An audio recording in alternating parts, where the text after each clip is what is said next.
Hello friends, spoonful of simplicity में आपका बहुत स्वागत है। आज जो हम केक बनाने वाले हैं वो एक बहुत ही टेस्टी ब्लैक फॉरेस्ट केक है। ये एक बहुत ही अच्छा चॉकलेट और वनीला और चेरीज़ का कॉम्बिनेशन होता है। तो चलिए फटाफट ये टेस्टी केक बनाना सीखते हैं। इसके लिए हमें चाहिए दही 1 कप, कास्टर शुगर या आप पाउडर शुगर भी ले सकते हैं, वो भी हमको लेना है 1 कप। फ्रेंड्स, ये केक थोड़ा बड़ा मैं बनाने वाली हूँ, करीब 2.5-3 किलो का ये केक बन के तैयार होगा, तो इसके मेजरमेंट उसी हिसाब से मैंने लिए हुए हैं। नेक्स्ट हम इस मिश्रण में डालेंगे रिफाइंड ऑयल, जो कि मैंने लिया है आधा कप। इन सारी चीज़ों को अच्छे से हम लोग मिला लेंगे और फिर उसके बाद इसमें हम अगला लिक्विड इंग्रेडिएंट डालेंगे, जो कि है दूध। ये दूध इस पूरे रेसिपी में मैं 3 पार्ट्स में डालने वाली हूँ और हर पार्ट 1/4 कप होगा। तो ये पहला 1/4 कप डाला है। इसके बाद हम इसमें ड्राई इंग्रेडिएंट्स डालेंगे। ड्राई इंग्रेडिएंट्स भी हम आधे आधे करके डालेंगे। तो सबसे पहले मैदा, जो कि ओवरऑल 2 कप है, उसका आधा मैंने लिया है।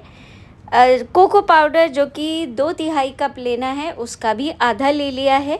बेकिंग पाउडर करीब 3/4 टेबल स्पून, उसका भी आधा लिया है। बेकिंग सोडा 1 टीस्पून और नमक 1/4 टीस्पून। सारे कंटेंट्स को मैंने आधा आधा लेके उनको छन्नी से छान लिया है और अब विस्क की मदद से हम इन सबको पहले अच्छे से मिला लेंगे। एक बार ये आप सारी चीज़ें मिलाएंगे तो आपको समझ में आ जाएगा कि ये थोड़ा सा थिक बैटर है। तो ऐसे में हम इसमें 1/4 कप दूध और डाल के फिर इसको अच्छे से मिक्स कर लेंगे। अब हम बाकी बचे हुए ड्राई इंग्रेडिएंट्स फिर से छन्नी से छान के इसको मिश्रण में मिला लेंगे। ये करने से क्या होता है फ्रेंड्स, क्योंकि हमारा बहुत ज़्यादा बैटर है और इसको हम हाथ से मिला रहे हैं, तो ये इवनली मिक्स हो, कोई बड़े गुट्ठे ना रह जाएं, उसके लिए अच्छा रहता है कि हम 2-3 बार में इसको मिलाएं। तो यहाँ जैसे 2 बार में मिलाने में हमारा काम हो गया और लास्ट में हमने इसमें फिर से 1/4 कप दूध डाल के ये हमारा बैटर बिल्कुल तैयार हो गया है अब बेकिंग के लिए ले जाने के लिए। इसमें एक चीज़ रह गई है, वो है चॉकलेट एसेंस। वो भी मैंने यहाँ पे 1 टेबलस्पून के बराबर डाल दिया है और अब हम इस बैटर को ट्रांसफ़र कर देंगे एक लाइन्ड केक टिन में। मैंने फ्रेंड्स इस रेसिपी के लिए, जैसे कि मैंने कहा ये बड़ा केक बन रहा है, मैंने ये 9 इंच का केक टिन लिया है। लेकिन अगर आप कुछ कम बनाना चाहें उस हिसाब से आप इसके कंटेंट्स भी लीजिएगा और उसी हिसाब से केक टिन भी लीजिएगा। अब इसको थोड़ी देर टैप करने के बाद हम ले जाएंगे एक प्री हीटेड ओवन में 160 से 170 डिग्री सेंटीग्रेड के बीच और ये 60 से 70 मिनट में बन के तैयार हो जाएगा। जब तक ये बेक हो रहा है हम लोग जो है इसका मेन अट्रैक्टिव इंग्रेडिएंट, जो कि चेरी है, उसकी तैयारी कर लेते हैं। मैंने यहाँ पे जो पिटेड या टिन्ड जो चेरीज़ आती हैं उसका इस्तेमाल किया है, लेकिन अगर आप चाहें तो आप फ्रेश चेरीज़ भी इसमें यूज़ कर सकते हैं। कुछ चेरीज़ हम लोग अंदर फिलिंग के लिए डालेंगे, तो उन चेरीज़ को मैं काट के उसकी गुठलियाँ निकाल के सिर्फ उसके जो ऊपर का ये होता है, खाल होती है, उसको मैं रख के ले रही हूँ। नेक्स्ट इसका इंग्रेडिएंट जो कि हमने बात की थी वो है चॉकलेट। अब चॉकलेट को हमको बारीक बारीक सा काट लेना है, तो उसके लिए मैं एक तो थोड़ा सा टिश्यू ले रही हूँ, क्योंकि मैं अगर हाथ से काटूँगी तो ये पूरी पिघलने लगेगी। और फिर चाकू से इस तरह से हम लोग इसका बार्क निकाल लेंगे, जिससे एक इसको सजाने में और इसको यूज़ करने में ये बहुत आसान हो जाता है। फ्रेंड्स, इस स्टेप में थोड़ा सा आपको टाइम लगेगा, तो प्लीज़ पेशेंट रहिएगा। और अगर ये करने में आपको ज़्यादा दिक्कत हो रही हो तो कद्दूकस जैसी कोई चीज़ लेके भी आप इस चॉकलेट को पूरा घिस सकते हैं, उससे भी आपका काम हो जाएगा।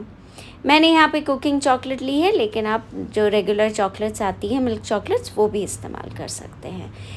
एक और चीज़ जो हमें तैयार करनी है वो है विपिंग क्रीम। ये मैंने 1.5 cup non dairy whipping cream ली है और इसको हम वनीला एसेंस के साथ में अच्छे से बीट कर लेंगे और विप करके तैयार कर लेंगे।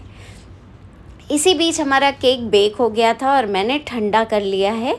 तो आइए अब आगे के जो डेकोरेशन और असेंबली का काम है वो करते हैं हम। ये केक बहुत अच्छा हमारा बेक हो गया है, स्पॉन्ज भी अच्छा आ गया है, लेकिन बस इसका जो ऊपर का पार्ट है ये थोड़ा ज़्यादा थिक हो गया है और थोड़ा क्रम्बल हो गया है। तो मैं इस ऊपर के पार्ट को थोड़ा सा हटा दूँगी और फिर हम इस केक को 2 पार्ट्स में डिवाइड कर लेंगे। इसके बाद जैसे कि हम लोग हर बार करते हैं, हमको इस केक को असेंबल करना है। तो मैं ले आई हूँ अपनी टर्न टेबल और उस पे हमने रख लिया अपना एक्रिलिक केक बेस और फिर हम इसको असेंबल करना शुरू कर देंगे। इसके पहले पार्ट को हम लोग पहले रखेंगे और फिर क्योंकि मैं जो चेरी यूज़ कर रही थी वो टिन चेरी है, इसके अंदर एक शुगर सिरप होता है, मैं उसी शुगर सिरप का इस्तेमाल कर रही हूँ। लेकिन अगर आप फ्रेश चेरीज़ यूज़ कर रहे हैं तो आप रेगुलर शुगर सिरप बना के उसको यहाँ पे इस केक स्पॉन्ज के ऊपर डाल सकते हैं। इसके बाद हमको जो पहली लेयर है उसके ऊपर अपनी वनीला क्रीम फ्रॉस्टिंग रखनी है और उसको इवनली स्प्रेड कर देना है।